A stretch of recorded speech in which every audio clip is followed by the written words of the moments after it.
నమస్తే, నేను మీ Shiva. Welcome to political engine. ముఖ్యంగా తూర్పుగోదావరి జిల్లా ప్రజలకు రాజానగరం నుంచి కాకినాడ వరకు వెళ్ళే ఏడీబీ రోడ్ అంటే చాలామందికి తెలియని వారు ఉండరు. ఏషియన్ డెవలప్మెంట్ బ్యాంక్ 1997లో ఈ కాకినాడ పోర్టు నుంచి రాజానగరం వరకు జాతీయ రహదారిని అనుసంధానం చేసేలాగైతే దీన్ని నిర్మించింది. సో గేమ్ చేంజర్ ఈవెంట్ నుంచి ఇంటికి వెళ్తూ ఇద్దరు యువకులు ఏడీబీ రోడ్లో గతుకుల్లో పడి మృతి చెందారు అన్న వార్త అయితే ఇప్పుడు ఉప ముఖ్యమంత్రి పవన్ కళ్యాణ్ గారిని కూడా కదిలించింది. దీని మీద పూర్తి స్థాయిలో దృష్టి సారించాలి అని అయితే ఆయన నిర్ణయం తీసుకున్నారు. ముఖ్యంగా కీలకమైన ఈ ఏడీబీ రోడ్డు ప్రస్తుతం ఒక వరుసలోనే ఉంది.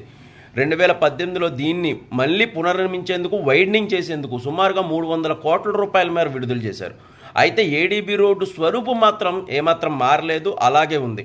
సో కాకినాడ పోర్టు నుంచి చాలా గ్రావెల్ లారీస్ కానీ, లేకపోతే కాలేజీల బస్సులు కానీ, ఇతరత్ర బస్సులు కానీ ఎక్కువగా ఈ రోడ్డు నుంచి వెళ్తాయి. సుమారుగా 5 నియోజకవర్గాలను కలుపుతూ ఈ రోడ్డు ఉంటుందన్నమాట. పిఠాపురం, అలాగే సామర్లకోట ఫ్లైఓవర్ వరకు దీన్ని పూర్తిగా 4 వరుసలు చేయాలని అయితే గతంలో భావించారు. ఆ పనులు పూర్తి స్థాయిలో అవ్వలేదు. 250 కోట్ల రూపాయల మేర ఖర్చు పెట్టారు, కానీ పూర్తి స్థాయిలో పనులు అవ్వలేదు. సో ఇప్పుడు పవన్ కళ్యాణ్ గారు తాజాగా ఈసారి నుంచి పిఠాపురం ఎప్పుడు పర్యటనకు వెళ్ళినా నేను ఏడీబీ రోడ్లోంచి వెళ్తాను అని చెప్పడం ద్వారా ఏమవుతుందంటే, ఒక ఉప ముఖ్యమంత్రి గారు ఆ రోడ్లో వెళ్తుంటే ఖచ్చితంగా ఆ రోడ్డు స్వరూపం అయితే బాగుపడుతుంది. ఖచ్చితంగా ఏడీబీ రోడ్డుకు మంచి రోజులు వచ్చాయి అని అయితే మనం చెప్పొచ్చు.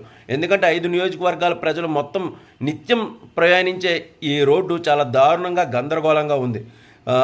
చుట్టూ తిరిగి వెళ్ళాలంటే, అంటే కత్తిపూడి మీద నుంచి తిరిగి వెళ్ళాలంటే చాలా ఎక్కువ దూరం అవడంతో పాటు చాలా ఎక్కువ సమయం అవుతుంది. సో ఈ రోడ్డును చాలా ఎక్కువ మంది ఉపయోగించే అవకాశం ఉండడంతో ఈ రోడ్లో ఎక్కడి నుంచి నేను ప్రయాణం చేస్తాను, దీనివల్ల ఈ రోడ్డు బాగుపడుతుంది అని అయితే గొప్ప మెసేజ్ పవన్ కళ్యాణ్ గారు ఇచ్చారు.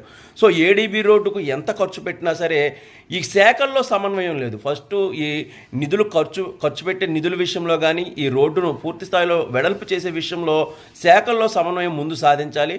ఏడీబీ రోడ్డును ఎక్కడెక్కడ వైడనింగ్ చేయాలి, ఏంటి పరిస్థితి, ఎక్కడెక్కడ అవసరం ఉంది, ఏ నియోజకవర్గ ప్రజలు ఎక్కడ ఏడీబీ రోడ్లోకి వస్తారు అన్న జంక్షన్లను కూడా పూర్తి స్థాయిలో వైడనింగ్ చేయాల్సి ఉంది. దీని మీద పూర్తి స్థాయి సమన్వయం, ప్రణాళిక అయితే అవసరం.